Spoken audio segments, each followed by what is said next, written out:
चलिए सीधे चलते हैं मेडिकल दुनिया के सबसे बड़े विवादों में से एक में, स्टडी 329। ये कहानी सिर्फ एक दवा की नहीं है, ये कहानी है विज्ञान, मुनाफे और भरोसे की, और इस बात की कि कैसे एक झूठी स्टडी ने सालों तक पूरी दुनिया को धोखे में रखा। कहानी की शुरुआत करते हैं इस एक लाइन से। ये एक अंदरूनी मेमो का हिस्सा है जिसे दवा कंपनी ग्लैक्सोस्मिथक्लाइन या जीएसके ने 1998 में लिखा था। यानी ये कहने के सालों पहले कि उनकी दवा किशोरों के लिए काम करती है, वो अंदर ही अंदर ये बात जानते थे कि ये सच नहीं है, एक ऐसा सच जिसे उन्होंने 1 दशक से भी ज्यादा समय तक दुनिया से छिपाए रखा। तो सवाल ये है कि ये झूठ आम लोगों तक, डॉक्टरों तक पहुंचा कैसे? ये सब हुआ एक बहुत ही जानी मानी मेडिकल जर्नल में छपी एक स्टडी के जरिए। साल 2001 में दुनिया भर के डॉक्टरों ने पढ़ा कि पैरोक्सिटीन, जिसे पैक्सिल या सेरोक्सैट जैसे नामों से बेचा जाता है, किशोरों में डिप्रेशन के इलाज के लिए एक शानदार दवा है। ये study doctor Martin B Keller का नाम लेके छापी गई थी और इसने रातों रात इलाज के तौर तरीकों को बदल दिया। अब इस स्लाइड को जरा ध्यान से देखिए। जो फर्क है वो हैरान करने वाला है। बाईं तरफ है 2001 का पब्लिक दावा, दवा असरदार और सेफ है, और दाईं तरफ है कंपनी का अपना 1998 का डेटा। ये एक मीठी गोली से ज्यादा असरदार नहीं है और इससे खुदकुशी के ख्याल और बढ़ सकते हैं। ये कोई छोटी मोटी हेराफेरी नहीं थी, ये तो सच को पूरी तरह से उल्टा करके पेश करना था। तो अगर कंपनी को ये सब 1998 से ही पता था, तो फिर ये झूठ आखिर सामने आया कैसे? ये एक बहुत लंबी और मुश्किल लड़ाई थी। जैसा कि आप इस टाइमलाइन पे देख सकते हैं, ये सब रातों रात नहीं हुआ। धोखाधड़ी वाली रिपोर्ट छपने और सच सामने आने के बीच पूरे 14 साल का फासला था।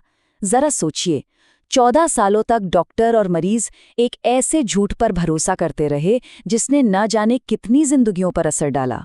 इस सच को बाहर लाने का असली श्रेय जाता है उन इंडिपेंडेंट रिसर्चर्स और रिएक्ट जैसे एडवोकेसी ग्रुप्स को।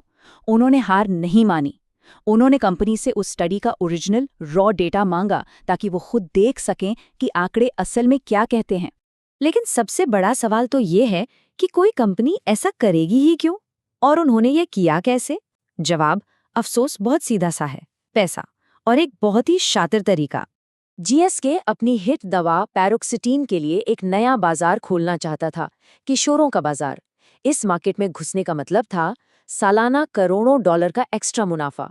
ये एक बहुत बहुत बड़ा लालच था। और इसे करने का तरीका था गोस्ट राइटिंग। मतलब स्टडी 329 को असल में उन बड़े बड़े प्रोफेसर्स ने नहीं लिखा था जिनका नाम उस पर था। इसे तो जीएसके की भाड़े की हुई एक फर्म ने लिखा था, जिसका काम ही ये पक्का करना था कि कहानी कंपनी के हक में सुनाई दे।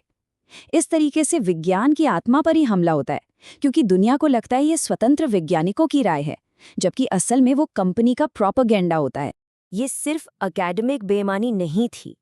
इस एक झूठ के असली दुनिया में बहुत ही भयानक नतीजे हुए। इसका असर कई लेवल्स पर हुआ। पहला, मरीजों को सीधा नुकसान हुआ। किशोरों को एक ऐसी दवा दी गई जो शायद काम ही नहीं करती थी और खतरनाक भी हो सकती थी। दूसरा, डॉक्टरों को गुमराह किया गया, जिससे वो गलत इलाज करते रहे। और तीसरा, इस एक स्कैंडल ने उस पूरे सिस्टम पर हमारे भरोसे को तोड़ दिया जिस पर हम अपनी सेहत के लिए निर्भर रहते हैं। लेकिन कहते हैं ना, हर अंधेरे के बाद सुबह होती है। इस तबाही से कुछ अच्छा भी निकला। इस घोटाले ने एक ऐसी लहर पैदा की जिसने मेडिकल रिसर्च की दुनिया को हमेशा के लिए बदलने की कोशिश की। इस कांड के बाद डेटा ट्रांसपेरेंसी के लिए एक बहुत बड़ा आंदोलन शुरू हुआ। मांग ये थी कि सभी क्लिनिकल ट्रायल्स का डेटा पब्लिक किया जाए ताकि कोई भी उसे जांच सके। मेडिकल जर्नल्स ने भी अपने नियम सख्त कर दिए और दुनिया भर की सरकारों को दवाओं की सेफ्टी पर फिर से सोचने के लिए मजबूर होना पड़ा। आज स्टडी 329 को मेडिकल स्कूलों और एथिक्स की क्लासों में पढ़ाया जाता है। ये एक चेतावनी है इस बात की कि जब मुनाफे को मरीजों की सेहत से ऊपर रखा जाता है तो क्या हो सकता है, और ये भी कि साइंस में पारदर्शिता यानी ट्रांसपेरेंसी क्यों इतनी ज़्यादा ज़रूरी है। तो अब सबसे ज़रूरी बात पर आते हैं। स्टडी 329 ने बेशक बड़े सुधारों को जन्म दिया, लेकिन ये हमें एक बहुत ही बेचैन करने वाले सवाल के साथ छोड़ जाती है। हम जानते हैं कि इस एक स्टडी का सच सामने आ गया, लेकिन ऐसी और कितनी स्टडीज होंगी जो कभी छापी ही नहीं गई या जिनका डेटा कभी किसी के साथ शेयर ही नहीं किया गया। शायद सच को बाहर लाने की लड़ाई अभी खत्म नहीं हुई है।